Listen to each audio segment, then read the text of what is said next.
يا مساء الفل والسعادة على قلوبكم الحلوة. جايبه لكم النهارده حاجة جديدة. بعد ما اتغدينا كده وشربنا كوباية الشاي، الولاد بيقولوا يا ماما عايزين حاجة حلوة تكون جديدة ومختلفة. تعبنا من الحاجات الحلوة العادية. فقلت طب اعمل لهم ايه؟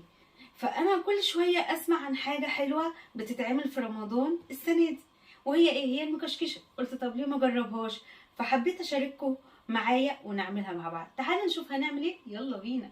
اول حاجه هنعملها مع بعض يا حلوين الشربات بتاعنا، تمام؟ على اساس ان هو يبرد الاول.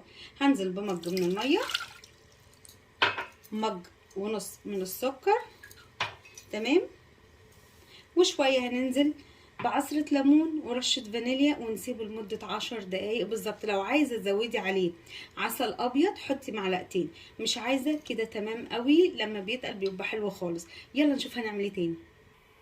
على ما الشربات يتقل معانا هنعمل ايه بقى؟ هنعمل الخليط بتاعنا عبارة عن ايه؟ 3 مجات من اللبن،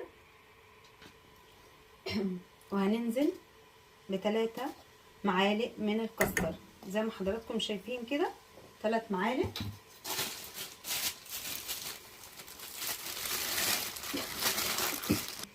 ومعلقتين من السكر البودرة، تمام، ونقلب.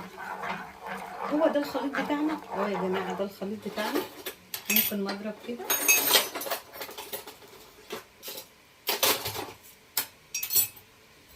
بالمضرب وقلبي اهو. الخليط بتاعنا عبارة عن ايه؟ 3 معالق من الكاستر. بصوا لونه بيدي لون اصفر ازاي. الاضاءة مش جايبه اللون الاصفر بتاعه، بس هو لونه اصفر، تمام. ومعلقتين من السكر البودرة، ما تزوديش عن كده عشان الشربات عندك مسكر. وكمان عاملين حليب مكثف برضو مسكر، تمام. و3 مجات من اللبن. انا بوريك الطريقة، وانت زي ما انت عايزة تكتري هتكتري، تمام. هيتقل ونشيله من على النار. وده يا حلوين القوام اللي انا عايزاه. ده الحشو بتاعي بتاع ايه؟ بتاع المكشكش. ويلا بقى نشوف المكشكشه ايه هي. يلا بينا يا حلوين. هنعمل ايه تاني الخطوه دي؟ هنعمل الجلاش مع بعض. عباره عن ايه؟ سمنه، تمام. وهاتي بقى انتي اي صينيه عندك، انا بوريك الطريقه، تمام. مش عامله كتير لان انا لسه عاملاها من شويه، بس من كتر جمالها بصراحه وقلت اشارككم تتعمل ازاي وطعمها عامل ازاي وشكلها فظيع. بتدهني الصينيه بتاعتك وبتنزلي بالجلاش بتاعك كده، تمام. وبين كل طبقه وطبقه بتدهني الجلاش بتاعك عشان يطلع مورق كده. بصوا دول 2، بين كل واحده ندهن بالسمنه او الزبده بتاعتنا، تمام، بالشكل ده. يعني ندهن الصينيه بتاعتنا ايا كان مقاسها ايه، وبعدين بننزل ب5 طبقات 6 طبقات على حسب ما انتي عايزه بتعملي، تمام. اهو كمان الجناب من هنا اهو زي ما حضرتك شايفه. كام طبقه كده؟ 5 بالشكل ده. وادي 6 طبقه. طبعا انتي بتكبري الصينيه عندك.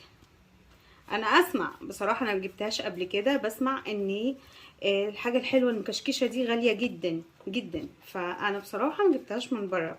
ليه اجيبها من بره طالما انا اعرف اعملها؟ فدلوقتي هننزل بالخليط بتاعنا. هننزل بالخليط بتاعنا يا حلوين اهو. بصوا القوام بتاعه عامل ازاي. بصوا، يا ريت نقرب كده بيه. بصوا، الله الله الله. بصوا لونه كمان بجد لونه جميل، وريحه الكاستر تحفه تحفه بجد يعني. بصوا شكلها عامل ازاي. بصوا الشكل عامل ازاي. ممكن نجيب معلقه ونساوي بقى، او بدي كده عادي الفرشه بتاعتنا وساوي بالشكل ده. ايه يا جماعه الجمال ده بقى؟ ارمي ده؟ لا طبعا، هنقفل عليه كده اهو زي ما حضراتكم شايفين. هنقفل بالشكل ده، جايباه كده. بصوا هو متقفل بالشكل ده عامل ازاي كده. هنعمل ايه تاني؟ تعالوا بقى نكشكش بقى الجلاش بتاعنا بالشكل ده. هتجيبي ايه؟ هتجيبي الجلاشه بتاعتك اهي، واحده اهي، تمام. هتعملي كده، بصي اهو، عارفه كأنك بتعملي ايه؟ مروحه. لا احنا كنا زمان واحنا اطفال كده يعني كنا بنجيب كده الورق بتاعنا وبنعمله مروحه ونقعد نهوي بيه في الحر زمان ايام بقى. فبصي سهله جدا جدا جدا. هي دي المكشكشه، هي دي المكشكشه. بصوا اهو، ونجيب الصينيه بتاعتنا اهي، ماشي، ورص بقى زي ما انت عايزه. طبعا انت كبري الصينيه بتاعتك، انا عاملاها صينيه صغيره، تمام. هعمل كله زي كده بالطريقه دي وارجع اوريك شكلها. ودي يا حلوين المكشكشه اللي عملناها. بصوا مورقه ازاي، بصوا الجمال. اتمنى الاضاءه ما تكونش ظالمه الشكل، مش عارفه في مشكله عندنا في الاضاءه ولا ايه النهارده. تمام. هعمل ايه بقى؟ دهنه سمن كده او زبده على الوش اهي. الفرن عندك تكوني مسخناه، تمام، على حراره 180.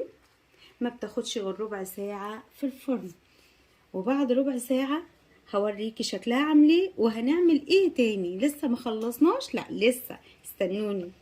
بصوا الجمال يا حلوين، بامانه ما خدت يعني 13 دقيقه، فوق وتحت، 10 دقايق و3 دقايق على الوش كده. انتوا عارفين الجلاش على طول بيحمر بالشكل ده، تحفه تحفه بجد. هعمل ايه او هننزل عليه ايه يعني؟ انا عامله ايه؟ انا عامله حليب مكثف، عباره عن ايه؟ معلقه من النشا كبيره، معلقه سكر بودره، معلقتين بالظبط لبن بودره، ومج من اللبن. وعملت حليب المكثف بالشكل ده، شوفوا. وتعمليه في الاول وتسيبيه يبرد او تحطيه في التلاجة وتنزل عليه بقى كده. الله الله الله الله. لو انت حابه الخطوه دي، مش حباها ما تعملهاش، تمام. وعندنا ايه بقى؟ عندنا الشربات تحفه، شربات تحفه. تسقي بقى كده المكشكشه بتاعتك بالشكل ده. ليه انا عملت الحليب المكثف؟ انا عايزه يبقى طري، يبقى مختلف عن اي جلاش احنا بنعمله، تمام.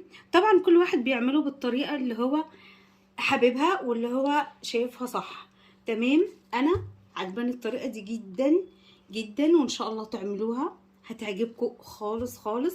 لو عندك اي نوع مكسرات في البيت حطي، ما عندكيش اكتفي بكده. بصوا بصوا، ايه يا جماعه الجمال ده، ايه الجمال ده بجد. جربوها واعملوها، وعلى ضمانتي ما تشتريهاش من بره، غاليه جدا. اعمليها بالشكل ده وقولي لي لو سمحتي رايك ايه فيها. بجد شكلها يجنن يجنن. هتعجبكم ان شاء الله. جربوها واعملوها. لولا انا شايفاها لذيذه جدا وجميله جدا ما كنتش عملتها. تاكلوها بالهنا والشفا ان شاء الله. واشوفكم في فيديو جديد قريب جدا على خير. باي.